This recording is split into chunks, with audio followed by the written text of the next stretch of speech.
Olá pessoal, eu me chamo Ellen Cruz e hoje iremos dar continuidade à leitura do livro O Poder do Agora, capítulo 9. Muito além da felicidade e da infelicidade existe a paz. O bem supremo, além do bem e do mal. Existe diferença entre felicidade e paz interior? Existe. A felicidade depende de circunstâncias consideradas positivas, ao passo que a paz interior não precisa delas. Há possibilidade de só atrairmos coisas positivas para as nossas vidas? Se a nossa atitude e o nosso pensamento forem sempre positivos, só haverá situações e acontecimentos positivos? Não é mesmo? Você pode afirmar, mas certeza o que é positivo e o que é negativo. Já fez o levantamento completo? Muitas pessoas devem ter aprendido bastante com as suas próprias limitações, seus fracassos, suas perdas, suas doenças e sofrimentos. Tudo isso ensinou-as a se desfazer das imagens falsas que tinham de si mesmas, dos desejos e objetivos superficiais ditados pelo ego, e lhes deu profundidade, humildade e compaixão. Fez delas pessoas mais reais. Sempre que acontece alguma coisa negativa, há uma lição embutida, embora nem sempre se perceba isso na hora. Uma doença ou um acidente pode mostrar o que há de real ou irreal em uma situação, aquilo que é importante e o que não é. De uma perspectiva mais elevada, as circunstâncias são sempre positivas. Para ser mais preciso, elas não são positivas nem negativas. São do jeito que são. E quando aceitamos as coisas como são, o bem ou o mal deixam de existir em nossas vidas. Só o que existe é um bem supremo, que inclui o mal. Mas, pela perspectiva da mente, existe o bem e o mal, o igual e o diferente, o amor e o ódio. E por isso que no livro do Gênesis está escrito que Adão e Eva não tiveram mais permissão para habitar o paraíso, quando comeram da árvore do conhecimento do bem e do mal. Isso me parece negação e ilusão. Quando alguma coisa ruim acontece comigo ou com alguém chegado a mim, tal como um acidente, uma doença ou a morte, posso até fingir que não é mal. Mas permanece o fato de que isso é mal. Por que negar? Você não está fingindo nada, só está permitindo uma coisa ser como é, apenas isso. Essa permissão para ser nos transporta para além da mente, com seus padrões de resistência que geram as polaridades positivas e negativas. É um aspecto fundamental do perdão. Perdoar o presente é até mais importante do que perdoar o passado. Se perdoamos cada momento, se permitimos que ele seja como é, não haverá nenhum acúmulo de ressentimento a ser perdoado mais tarde. Lembre-se de que não estamos aqui tratando de felicidade. Por exemplo, quando a pessoa amada acabou de morrer ou se sentimos a nossa própria morte se aproximar, não podemos nos sentir felizes. É impossível. Mas podemos estar em paz.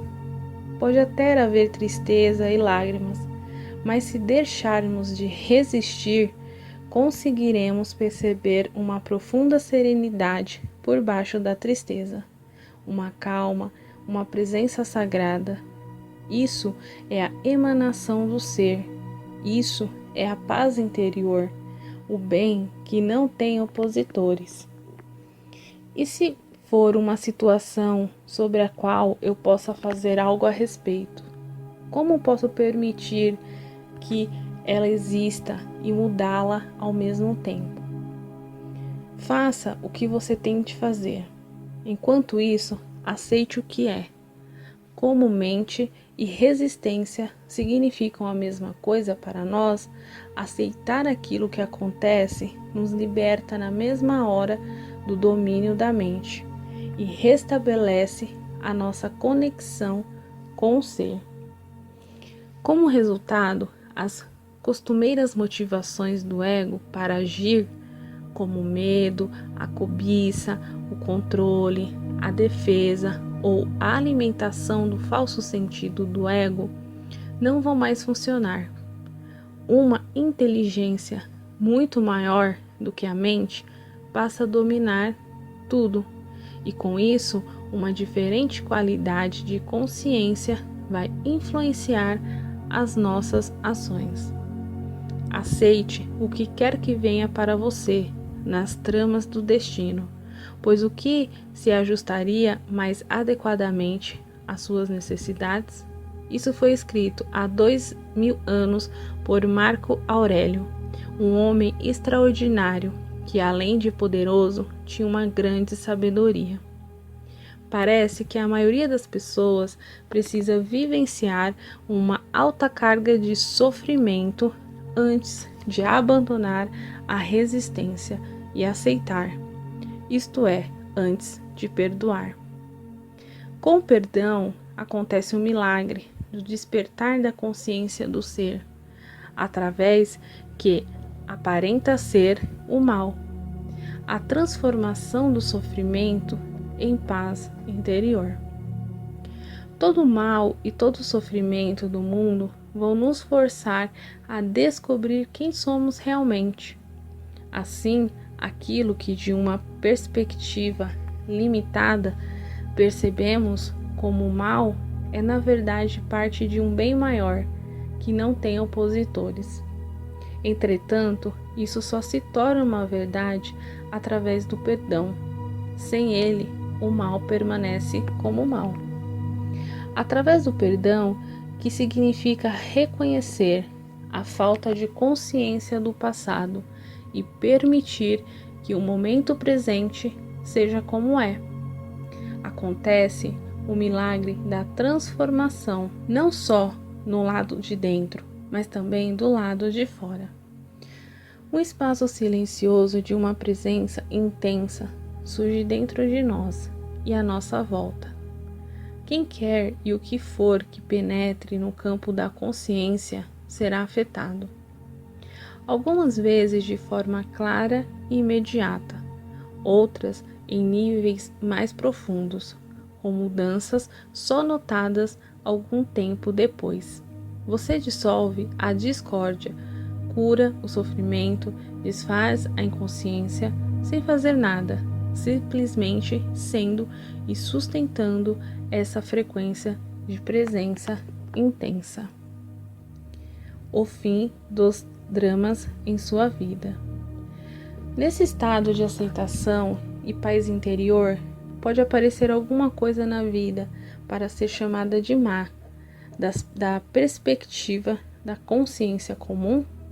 Muitas das assim chamadas coisas más que nos acontecem na vida são devidas à inconsciência.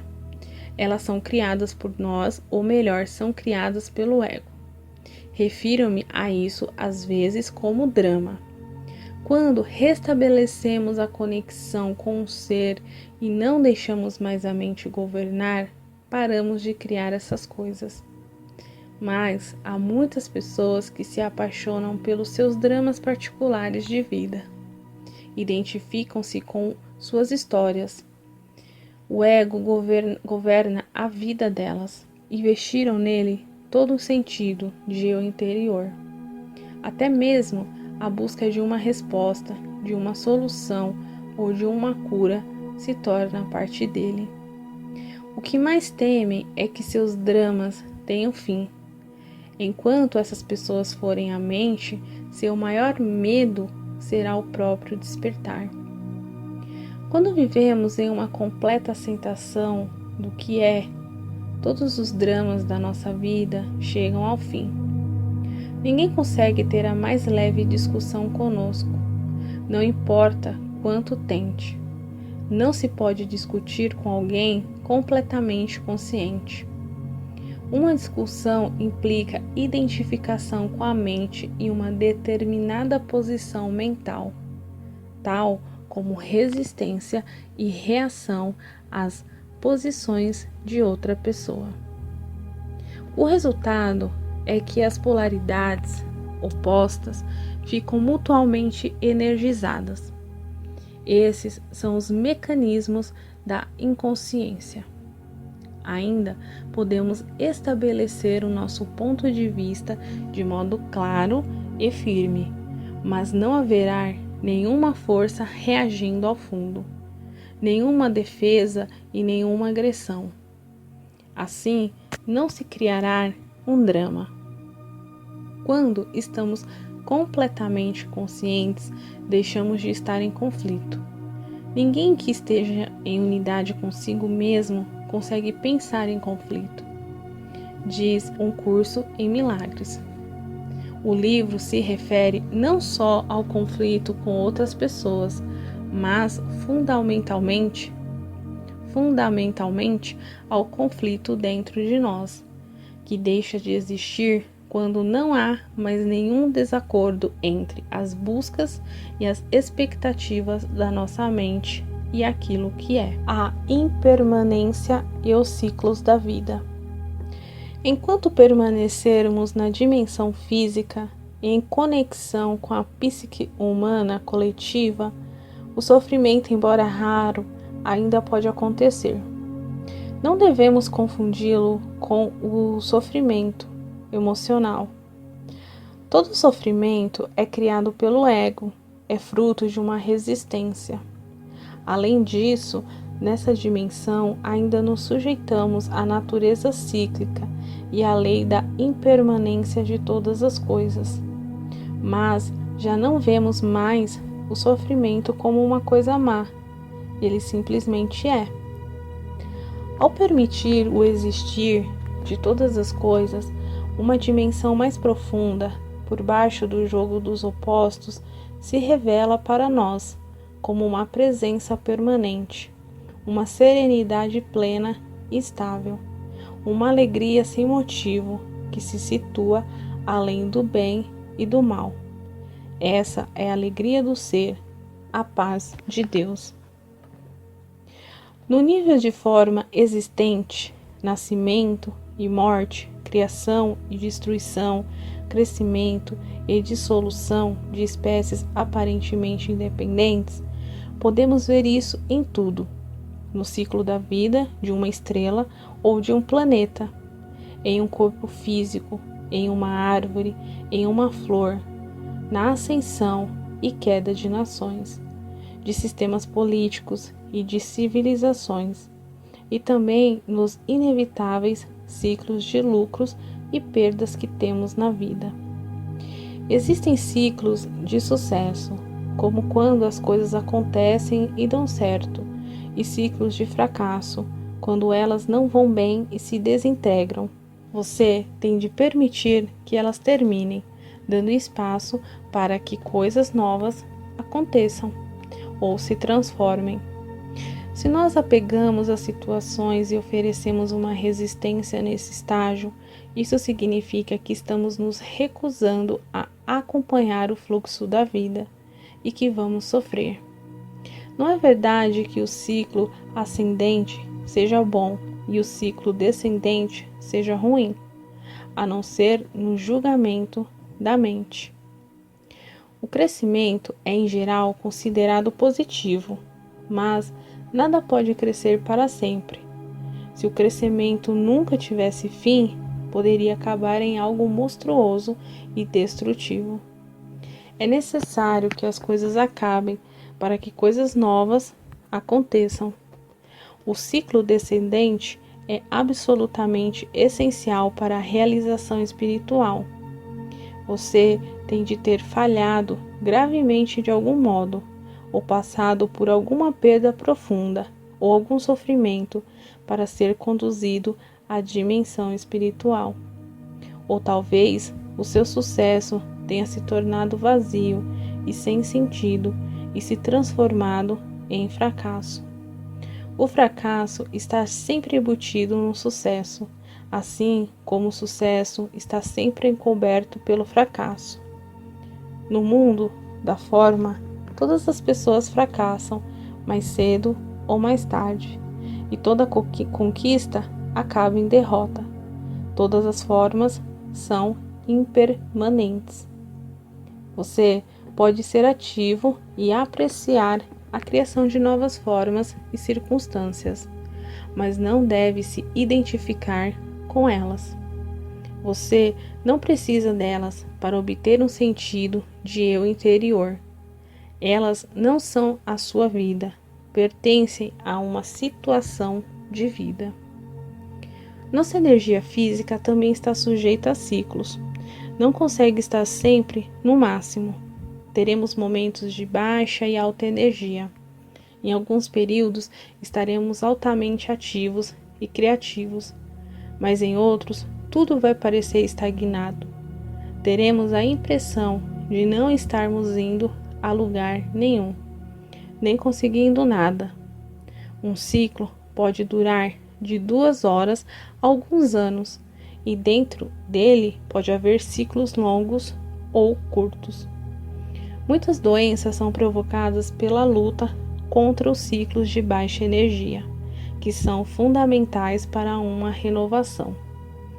Enquanto estivermos identificados com a mente, não poderemos evitar a compulsão de fazer coisas e a tendência para extrair o nosso valor de fatores externos, tais como as conquistas que alcançamos.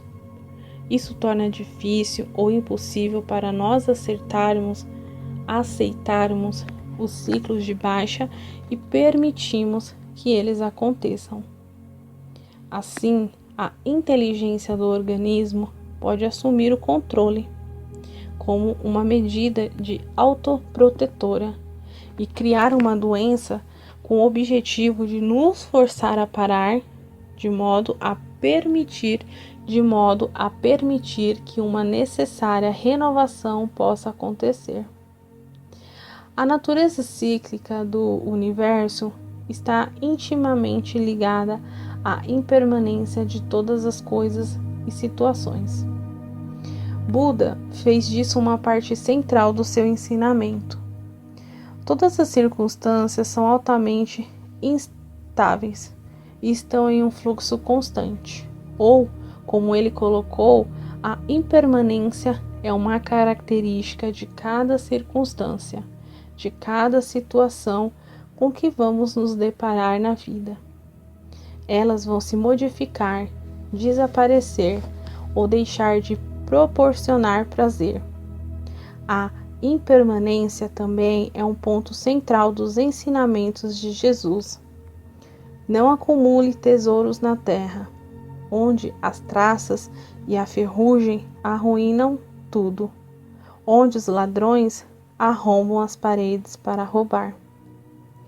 Enquanto a mente julgar uma circunstância boa, seja um relacionamento, uma propriedade, um papel social, um lugar ou nosso corpo físico, ela se apega e se identifica com ela. Isso faz você se sentir bem em relação a si mesmo e pode se tornar parte de quem você é ou pensa que é. Mas nada dura muito nessa dimensão, onde as traças e a ferrugem devoram tudo. Tudo acaba ou se transforma. A mesma condição que era boa no passado, de repente, se torna ruim. A prosperidade de hoje se torna um consumismo vazio de amanhã. O casamento feliz e a lua de mel se transformam num divórcio infeliz ou em uma convivência infeliz. A mente não consegue aceitar quando uma situação a qual ela tenha se apegado muda ou desaparece. Ela vai resistir à mudança. É quase como se um membro estivesse sendo arrancado do seu corpo. Às vezes, ouvimos falar de pessoas que cometem suicídio porque perderam a fortuna ou tiveram uma reputação arruinada. Esses são os casos extremos. Outras pessoas, ao sofrer uma grande perda, tornam-se profundamente infelizes ou adoecem. Não conseguem distinguir a vida da situação de vida. Li recentemente sobre uma famosa atriz que morreu depois dos 80 anos, que foi ficando cada vez mais infeliz e reclusa conforme envelhecia. Ela estava identificada com uma circunstância, a sua aparência externa. No início, isso lhe deu um sentido feliz, do eu interior. Depois, um sentido infeliz. Se tivesse sido capaz de se conectar com a vida interior, que é dissociada da forma e do tempo, ela poderia ter aceitado o desaparecimento da beleza, observando-a de um lugar de serenidade e paz. Além do mais, sua aparência teria se tornado cada vez mais transparente à luz que brilha através da verdadeira natureza, de modo que a beleza externa não teria sumido, mas se transformado em beleza espiritual. Porém, ninguém contou a ela que isso era possível. O tipo de conhecimento mais básico ainda não está ao alcance de todos. Buda ensinou que até mesmo a felicidade pessoal é dukkha, uma palavra da língua Pali que significa sofrimento ou insatisfação. Ela é inseparável do seu oposto. Ou seja, a felicidade e a infelicidade são na verdade uma coisa só. Somente a ilusão do tempo as separa. Isso não significa negatividade, é simplesmente reconhecer a natureza das coisas, para não viver atrás de uma ilusão pelo resto da vida. Nem quer dizer que você não deva mais apreciar os objetos e as circunstâncias agradáveis e bonitas, porém, usá-los para procurar aquilo que não podem dar, uma identidade, um sentido de permanência e satisfação. É uma receita para a frustração e o sofrimento. Toda a indústria da propaganda e a sociedade de consumo entrariam em colapso se as pessoas se tornassem iluminadas e deixassem de tentar encontrar as suas identidades através dos objetos. Quanto mais usarmos esse caminho para encontrar a felicidade, mais estaremos nos iludindo. Nada lá fora vai conseguir nos trazer satisfação, a não ser por um tempo e de modo superficial. Mas talvez você precise passar por muitas decepções antes de perceber a verdade. Os objetos e as circunstâncias podem lhe dar prazer, mas também vão lhe trazer sofrimento. Eles podem lhe dar prazer, mas não trazem alegria. A alegria não tem uma causa e brota dentro de nós como a alegria do ser. É uma parte essencial do estado de paz interior, conhecido como a paz de Deus. É o nosso estado natural, não algo porque tenhamos de lutar para conseguir. As pessoas em geral não percebem que a salvação não está em nada do que façam, possuam ou consigam. Aquelas que percebem ficam muitas vezes enfastiadas do mundo e deprimidas. Se nada pode lhes dar um verdadeiro prazer, será que resta alguma coisa por que se empenhar? Com que objetivo? O profeta do Velho Testamento deve ter chegado a essa conclusão quando escreveu: Tenho visto tudo o que se faz debaixo do sol, e eis que tudo é vaidade, é uma luta contra o vento. Quando você chega a esse ponto, está a um passo do desespero e um passo mais longo da iluminação. Uma vez um monge budista me disse: tudo que eu aprendi nos 20 anos em que sou monge pode ser resumido em uma frase: tudo que surge, desaparece. Isso eu sei. O que ele quis dizer foi o seguinte: aprendi a não oferecer qualquer resistência ao que é, aprendi a permitir que o momento presente aconteça e a aceitar a natureza impermanente de todas as coisas e circunstâncias. Foi assim que encontrei a paz.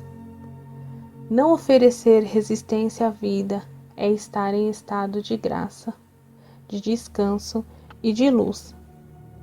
Esse estado não depende de as coisas serem boas ou ruins, é quase paradoxal, mas como já não existe uma dependência interior quanto à forma, às circunstâncias gerais da sua vida, as formas externas tendem a melhorar consideravelmente. As coisas, as pessoas ou as circunstâncias que você desejava para a sua felicidade vêm agora até você sem qualquer esforço e você está livre para apreciá-las enquanto durarem. Todas essas coisas naturalmente vão acabar. Os ciclos virão e irão, mas com o desaparecimento da dependência não há mais medo de perdas. A vida flui com facilidade. A felicidade que provém de alguma coisa secundária nunca é muito profunda. É apenas um pálido reflexo da alegria do ser, da paz vibrante que encontramos dentro de nós ao entrarmos no estado de não resistência. O ser nos transporta para além das polaridades da mente e nos liberta da dependência da forma. Mesmo que tudo em volta desabe e fique em pedaços, você ainda sentirá uma profunda paz interior. Você pode não estar feliz, mas vai estar em paz, utilizando e abandonando a negatividade. Toda resistência interior é vivenciada como negatividade. Toda negatividade é resistência. Nesse contexto, as duas palavras são quase sinônimas. A negatividade vai de uma irritação ou impaciência a uma raiva furiosa, de um humor deprimido ou um ressentimento a um desespero suicida. Às vezes, a resistência faz disparar o sofrimento emocional, como em que mesmo numa situação banal pode produzir uma negatividade intensa, como a raiva, depressão ou um profundo pesar. O ego acredita que através da negatividade pode manipular a realidade e conseguir o que deseja. Acredita que através dela pode atrair uma circunstância desejável ou dissolver uma indesejável. O livro Um Curso em Milagres destaca corretamente isso ao afirmar que, sempre que estamos infelizes, acreditamos inconscientemente que a infelicidade compra para nós o que queremos. Se você, a mente, não acreditasse que a infelicidade funciona, por que criaria? O fato é que essa negatividade não funciona. Em vez de atrair uma circunstância desejável, ela a interrompe ao nascer, em vez de desfazer uma circunstância indesejável. Ela a mantém no lugar. Sua única utilidade é que ela fortalece o ego, e essa é a razão pela qual ela adora. Uma vez que você tenha se identificado com alguma forma de negatividade, não vai querer que ela desapareça. É em um nível inconsciente mais profundo. Não vai desejar uma mudança positiva.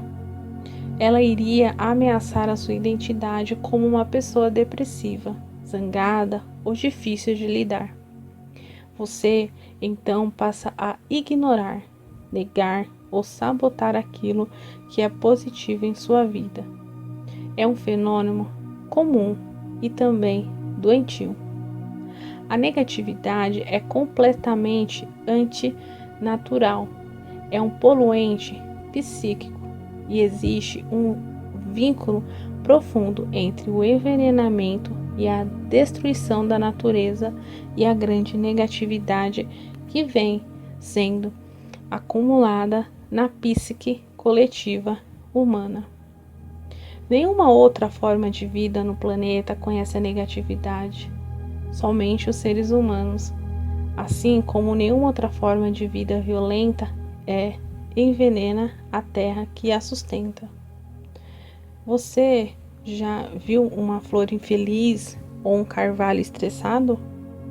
Já cruzou com um golfinho deprimido, um sapo com problemas de autoestima, um gato que não consegue relaxar ou um pássaro com ódio e ressentimento?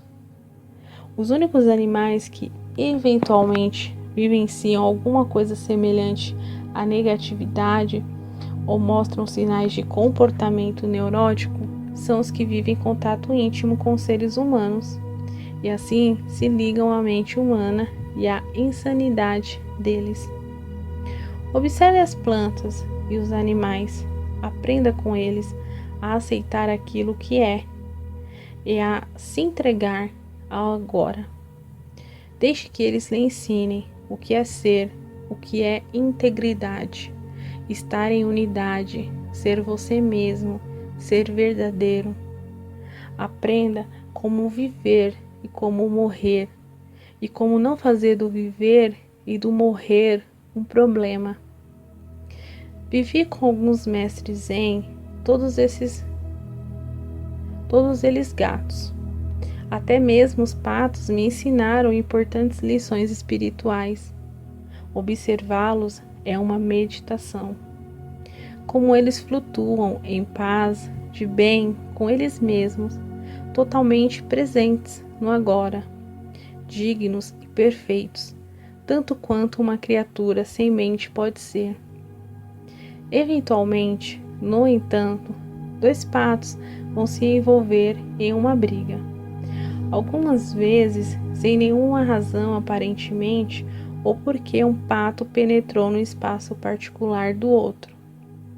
A briga geralmente dura só alguns segundos, então os patos se separam, nadam em direções opostas e batem suas asas com força algumas vezes.